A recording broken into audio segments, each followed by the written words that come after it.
সুস্মিতা সেন sir ইয়াত কি কৰি আছে? আমি মানে আমাৰ মাসিৰ ছোৱালীজনী ইয়াত কাম কৰে, তাইক লগ কৰিব আহিছো। মাসিৰ ছোৱালী? হয় স্যাৰ। কি নাম? স্যাৰ সুস্মিতা সেন, আপনি আমাৰ নামটোও ফাউৰি গৈছে। মই তোমাৰ মাসিৰ ছোৱালীৰ নামটো সুধিছো। ও গৌৰাংগ সৰকাৰ। গৌৰাংগ সৰকাৰ? হয় স্যাৰ। এইটো ল'ৰা মানুহৰ নামহে, তুমিতো মাসিৰ ছোৱালীয়ে কাম কৰা বুলিহে কৈছিলা। ও আমি ছোৱালী বুলি ক'লো নেকি?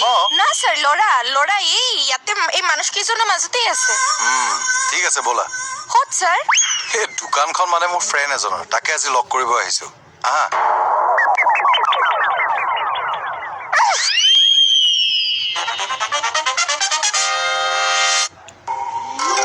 এক্সকিউজ মি। হয় ছাৰ কওক। মনীষ আহিছে নাই? এতিয়ালৈ আহি পোৱা নাই ছাৰ। অঁ গৌৰাংগ আছে নেকি? কোন হয় গৌৰাংগ?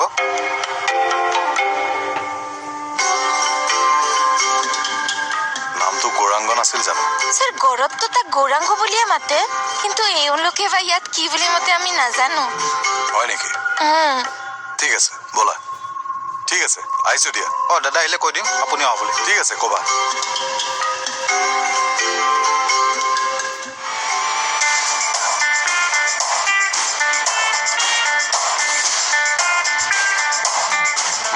উঠা। নালাগে হ'ব স্যার, আপনি যাওক। কিয় আৰু ক'ৰবাত জেঠাই ল'ৰাক লগ কৰিব আছে নেকি? ও নাই স্যাৰ। ৰ'বাচোন ৰ'বা, হা চাওঁ অকণমান আগলৈ আহা আৰু অলপ যোৱা। স্যাৰ কি চাইছে? তোমাৰ ভৰি এখন চুটি চুটি লাগিছে।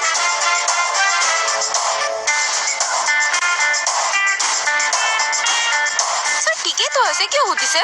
একো নাই, উঠা।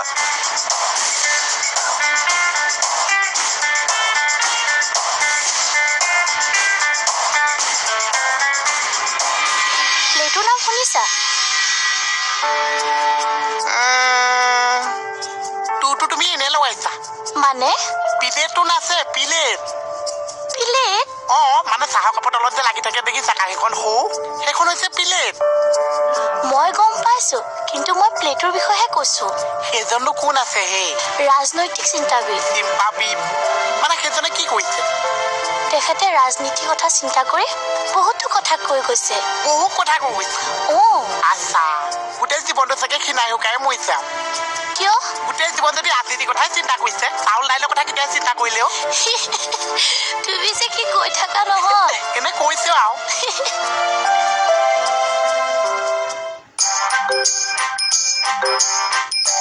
এই পানী উঠোৱা কামটোৱে মানে বৰ টান পাওঁ। আকৌ কাপোৰ সোপা সলাবলৈ আছে। বতৰটো চাই গা ধোৱাটো বৰ্জনে কৰোঁ নেকি?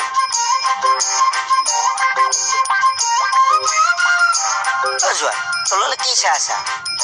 16শ শতিকাত ৰোমত তাত যিমান জেঠেৰি আছিল চব একেলগে আনি কুৱাত পেলাই দিছে। তাকে ভাবিছো এটা কুৱাত ইমানবোৰ জেঠেৰি কেনেকে আতিলে? জেঠেৰি হত্যা কথা কোনখন বুৰঞ্জীত পালাও? এনেই কিয় বুৰঞ্জীবিলাক বনাই থাকা তুমি? আপুনি হিষ্ট্ৰীৰ বিষয়ে কি জানে? এই হিষ্ট্ৰী মোৰ ইলেক্ট্ৰিক ছাবজেক্ট আছিল। তেতিয়াহ'লে কওকচোন কিমান শতিকাত ভাৰতে ইণ্ডিয়া আক্ৰমণ কৰিছিল? ভাৰতে ইণ্ডিয়া এই পানী দুবাল্টি উঠাই দিয়ক, কাকো ক'ব নালাগে, গাটো ধুই ডিউটিলৈ যোৱা।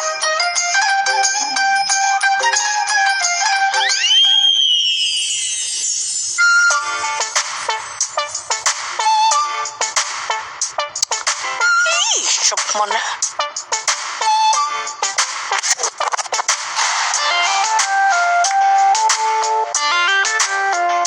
বাইলুং কি লগাইছা?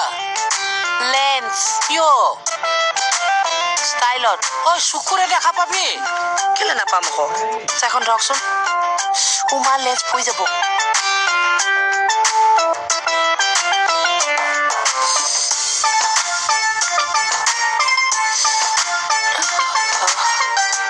কেনেকুৱা লাগিছে? বঢ়িয়া। মোকো লগাই দি না। লোকৰ পিঠাই খুব বিহু মাৰিব খোজে আপুনি। লগাই থৈ দিয়ক জেগাটো।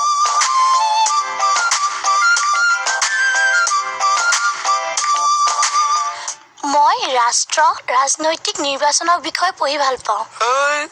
তুমি এইবিলাক এতিয়াহে পঢ়ি ভাল পাইছা? মই বোলে আগৰ পৰা পঢ়ি ভাল পাওঁ। তুমি এইবোৰ বিষয়ে জানা? কি যে কথা সুধি আছা? কোৱাচোন কোৱা, ইলেকশ্যন মানে কি? জিবাদাত জিম্বাবাদ মানে কি?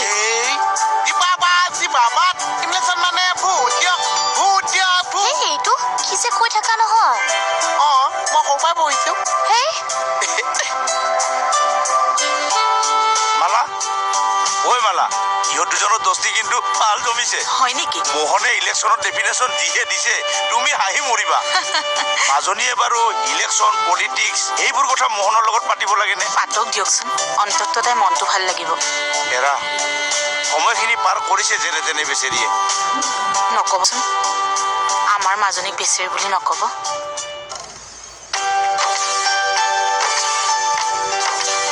এইবিলাক কিয়ৰ মোচন চকুত চোৱা কেনে দেখিছা লেন্স লাগাইছা ধুনীয়া লাগিছে কিন্তু মাজে মাজে সলিউশনটো চেঞ্জ কৰি থাকিবা বাকলি এইটোটা মোৰ চকুহে চাইকেলৰ টিউব নেকি সলিউশন দি থাকিবলৈ তোৰ আৰু বেটি লেন্সৰ লগত লিকুইড একটা দিয়া নাছিলে পানী বটল নিচিনা অ। সেইটো মোক মাজে মাজে চকুত দি থাকিবলৈ কৈছে সেই মাজে মাজে চকুত দি থাকিব দিয়াটোকে সলিউশন বুলি কয় বাকলি মই আকৌ সলিউশন বুলি ক'লে এই চাইকেলৰ টিউবত দিয়াটোহে বুজো বাকলি এই ৰাণী এলিজাবেথ সুধাৰা মোৰ দেৰি হৈছে মই যাওঁ নহয় ভাত বাঢ়ি দিয়া মই কাকো ভাত বাঢ়ি খুৱাব নোৱাৰো ত মই কি কৰোঁ এতিয়া এইখন ঘৰত মোৰ কথা কোনেও চিন্তা নকৰে যেতিয়া ময়ো কাৰো কথা চিন্তা কৰিবলৈ দৰকাৰ নাই এতিয়া কোৱা কি হ'ল কোৱা এই উঠাৰ ধৰ্মনীতে গম পাওঁ পইচা ন এই নহয় আমাৰ যে মহিলা সমিতি বৰুৱানী বাইদেউ অ। একে নতুনকে ৰাজঘৰত পাট মুগাৰ কাপোৰৰ দোকান এখন দিছে মই মুগা কাপোৰ এযোৰ অৰ্ডাৰ দিছো আনিম নে আমাৰ নিচিনা মানুহৰ ঘৰলৈ বিহু আহিবই নাপায় অ কিয় কেতিয়াবা তুমি পলুৰ লাইফ ষ্ট্ৰাগলৰ কথা ভাবি চাইছানে এই কিনো ফটোৱা কথা কয় তুমিনো কি চিৰিয়াছ কথা মই সেই পাট পলুৰ কথা কিয় চিন্তা কৰিম সেইটো পাট পলুৰ কথা ভাবিবলৈ দিয়া নাই এইটো ক'লা পলুৰ কথা ভাবিবলৈ দিছো ক'ৰ পৰা পাম দিব হলে নোৱাৰে কাপোৰ এযোৰ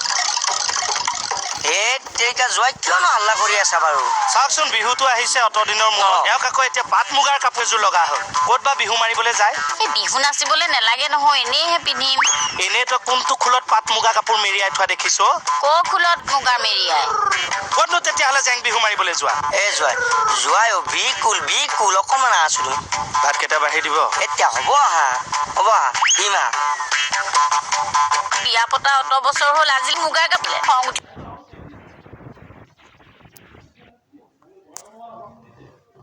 আজিলৈকে মুগাৰ কাপোৰ এযোৰ দি নেপালে খং উঠিব এবাৰ বিহু চাবলৈও নাযাওঁ ঘৰতে নাইটিডাল পিন্ধি বহি থাকিম যা শুনিছা ইহঁতৰ হাঁহি ফূৰ্তি শুনিছা তাই সদায় মই এনেকৈ হাঁহি থকাটোৱে বিচাৰো কিয় নাথাকিব তাই সদায় এনেকৈ হাঁহি থাকিব তাই অৱস্থাটো দেখিলে মোৰ কিমান দুখ লাগে মই বুজাই ক'ব নোৱাৰো তাই হুইল চেয়াৰত থকা দৃশ্যটো দেখা পালে মোৰ বুকুখন মচুৰ খাই উঠে মালা কিয় বাৰু ভগৱানে তাইৰ লগত ইমান অন্যায় কৰিলে মালা প্লিজ আচ্ছা ইমলেশ্যন মানে জিবাদা নাচে নহয় ইলেকশ্যনৰ অৰ্থ হ'ল আমাৰ দৰে সাধাৰণ ভোটাৰে ভোট দি উপযুক্ত পাৰ্টি নিৰ্বাচন কৰা যাতে তেওঁ দেশ সমাজ আৰু মানুহৰ কাৰণে নীতি নিৰ্ধাৰণ কৰিব পাৰে বা বহুত কা কথা কৈছা মই জালুক সৰহকৈ দিব নোৱাৰা চাহ কাপে আৰু আচ্ছা তুমি ভোট দি পাইছানে মইতো নাপাইছো তুমি পাইছা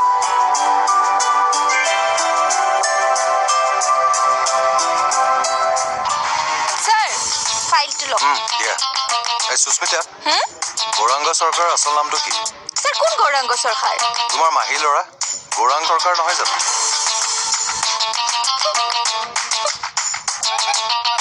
কি হৈছে নোকোৱা কি আমি মিছা কথা কৈছিলো আমি আচলতে দোকানত চেন্ডেল কিনিবা গৈছিলো বিহু আহিছে যে কিন্তু আপনি গালি পাৰিব বুলি আমি মিছা কলো সৰি স্যাৰ ঠাকুৰ বাবাৰ সময়ত আমি আৰ মিছা নকওঁ ঠিক আছে যোৱা থ্যাংক ইউ স্যাৰ মোক ফাঁকি দিব আহে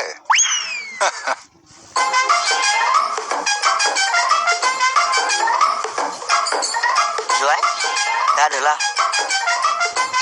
এদিন নুধুলে বাৰু একো নহয় দিয়া আচ্ছা চোৱা দে যোৱাই মই মুখ চাব দিয়া নাই মানে হাজবেণ্ড ৱাইফৰ মাজত মাজে সময়ে হাই কাজিয়া হৈ থাকে কিন্তু সেই বুলি চিঞৰ বাখৰ কৰি হাল্লা চিল্লা কৰিব নালাগে তুমি ভুল বুজিব নালাগে মানে তুমি এনেকৈ হাল্লা চিল্লা কৰিলে বেয়া লাগে নহয় সন্মানৰ কথা আছে। মোৰ সন্মানৰ কথা আপুনি চিন্তা কৰিব নালাগে। জোঁৱাই, মই তোমাৰ সন্মানৰ কথা কোৱা নাই। তেতিয়াহ'লে মোৰ বাহিৰে এৰিয়াটোত আৰু কোন আছে? মোৰ কথা কৈছো। এতিয়া তুমি চোৱা, মই হলো আফটাৰঅল MP কেণ্ডিডেটৰ বন্ধু আৰু তুমি হলা মোৰ ভনী জোঁৱাই। গতিকে এইখন ঘৰত যদি হাল্লা চিল্লা কৰি থাকা তুমি, মোৰ সন্মানটো বাৰু থাকিব ক'ত? এনে আপোনাৰ বন্ধুৰ প্ৰতীক লাও যেনেকে হেন্দালিত ওলমি থাকে, তেনেকে আপুনিও বেলেগৰ ঘৰত ওলমি থাকোতেই যাব আৰু সন্মানৰ কথা কয়। চোৱা, ভাল কথা এটা ক'লেও বেয়া হয় মানে। চকুটো ইমান খচখচাইছে কিয়? বুঢ়া বুঢ়া এই কি বুঢ়া বুঢ়া কৈ থাকা হ'ব ডেকা। ডেকা ডেকা ক এইপিনে আহক। কিয় চলিউশ্যন অকমান দি দিব লাগে। মোক চাইকেলৰ দোকান পাইছা নেকি তই চলিউশ্যন দিবা? বাকলি চাইকেলৰ চলিউশ্যনৰ কথা কোৱা নাই। এই চকুত দিবলৈ মোক ড্ৰপাৰ এটা দিছে, সেইটোকো চলিউশ্যন বুলি কয়। সেইটো দিব লাগে। তাকে ক আহক। দি দে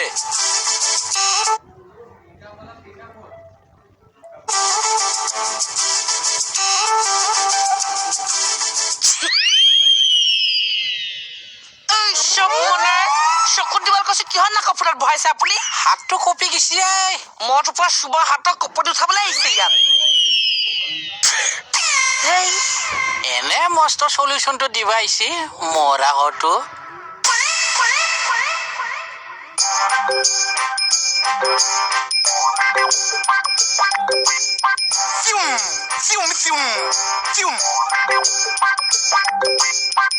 আমাৰ এইটোৱে ইয়াত কি কৰি আছে?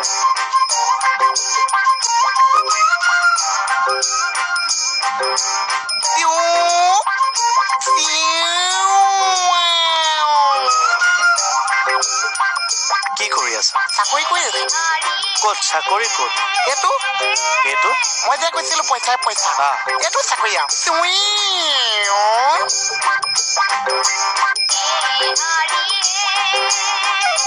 আপুনি মই যে কৈছো আমাৰ বেহৰবাৰী কি কৈছা নমস্কাৰ।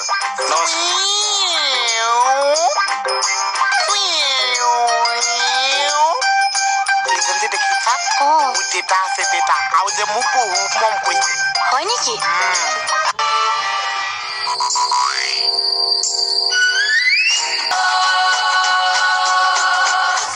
মই এতিয়াহে বুজি পাইছো। কেয়াৰটেকাৰ কৈ থাকে, মই বোলো কি কয়। হয়, ল'ৰাজন মোৰ ভাল লাগিল আৰু সেইকাৰণে তাক ক'লো ছোৱালীজনীৰ লগতে অলপমান সময় দিবলৈ। তাই জন্মৰ পৰাই এনেকুৱা নে? জন্মৰ পৰাই তাই দিবাংগ। ভগৱানে আমাক এয়াহে উপহাৰ দিলে। আপোনালোক সৌভাগ্যৱান দিয়ক, সেইটোলৈ দুখ নকৰিব। বিশেষভাৱে সক্ষম ছোৱালীজনীক আপোনালোকে ইমান মৰমেৰে তুলি তালি ডাঙৰ দীঘল কৰিছে। তাই পঢ়া শুনাটো ভাল নহয়, বিশেষকৈ ৰাজনীতিত। এতিয়া ইলেকশ্যন আহিছে, ইলেকশ্যনক লৈ তাই ঢেৰ অংক সমীক্ষা কৰি আছে। আৰু তাই মাজে মাজে উচুপি উঠে। কিয়? তো দি দিলে হৈছে। মই যাব নোৱাৰো নহয়। ইচ টকা টকা চকীখন আছে, এইখনলৈ লৈ গ'লে হৈছে। ভোট কেন্দ্ৰটো বহুত দূৰত। আচ্ছা যোৱাবাৰ দেউতাই লৈ গৈছিল গাড়ী ভাড়া কৰি। পইচাও খৰচ হয়, দেউতাৰো কষ্ট হয়, সেইকাৰণে যাবলৈ মনটো নাই আৰু। মানে তুমি এবাৰ ভোট দিবলৈ নোযোৱা?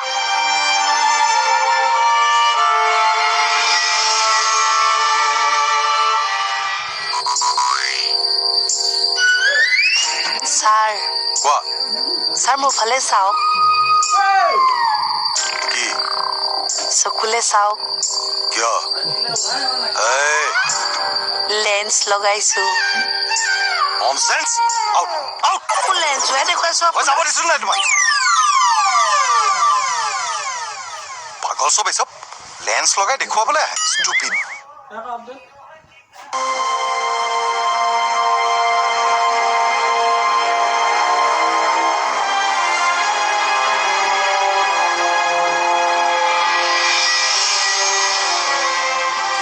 কি ভাবি আছে? ছাৰ, আমাৰ দেশত কিমান বিশেষভাৱে সক্ষম ভোটাৰ আছে বাৰু? কিয়? নাই সুধিছো, আপুনি জানে যদি কওকচোন। 2011 চেন্সাছ মতে 2,19,06,769 জন বিশেষভাৱে সক্ষম ভোটাৰ আছে। ইয়াৰ ভিতৰত 1,06,34,881 দৃষ্টিহীন, 16,40,868 বধিৰ আৰু 12,61,722 শ্ৰৱণ শক্তিহীন আৰু 61,05,447 স্থবিৰ অৰ্থাৎ লৰচৰ কৰিব নোৱাৰে। Right of person with disabilities act 2016 মতে মুঠ 21 বিধ বিশেষভাৱে সক্ষম ক্ষেত্ৰত আমাৰ বাছি উলিওৱা হৈছে। ইয়াৰ ভিতৰত ইণ্টেলেকচুৱেল আৰু চাইক'ছ'চিয়েল ডিছএবিলিটিজো সামৰি লোৱা হৈছে। কিয় সুধিলে এইবোৰ? ছাৰ সেইসকলৰ জানো ভোটদান দিয়াৰ অধিকাৰ নাই? কিয় নাই? কিন্তু পিপুল এক্ট 1950ৰ ছেকশ্যন 16Bৰ মতে মানসিক বিকাৰগ্ৰস্ত লোকসকলক ভোটদানৰ ক্ষেত্ৰত অলপ বাধা আৰোপ কৰে। কিন্তু বাকীসকলেতো আমাৰ নিচিনাকৈ ভোটদান কৰিব পাৰে। নিশ্চয় পাৰে। তেওঁলোক কেন্দ্ৰলৈ যাব কেনেকৈ? কিছু দলৰ মানুহে তেওঁলোকক ভোট কেন্দ্ৰলৈ নিয়াৰ ব্যৱস্থা কৰিছে আৰু ঘৰৰ মানুহেও নিয়ে। এইবাৰ আকৌ নিৰ্বাচন আয়োগে সেই ব্যৱস্থাটো গ্ৰহণ কৰিছে। ভাল কৰিছে ছাৰ। আৰু পাৰিলে তেওঁলোকৰ কাৰণে স্পেচিয়েল ভোট কেন্দ্ৰৰ ব্যৱস্থা কৰিব লাগে। তাতে হুইল চেয়াৰৰ ব্যৱস্থা কৰিব পাৰে। তেওঁলোকৰোতো ভোটদান কৰাৰ অধিকাৰ আছে। ৰাইট। আশা কৰোঁ নিৰ্বাচন আয়োগে তেওঁলোকৰ বাবে বিশেষ ব্যৱস্থা গ্ৰহণ কৰিব। ভোটদান সকলোৰে অধিকাৰ, ইয়াক সাব্যস্ত কৰিব লাগিব। ভাল লাগিছে আপুনি এই কথাষাৰ চিন্তা কৰাৰ বাবে।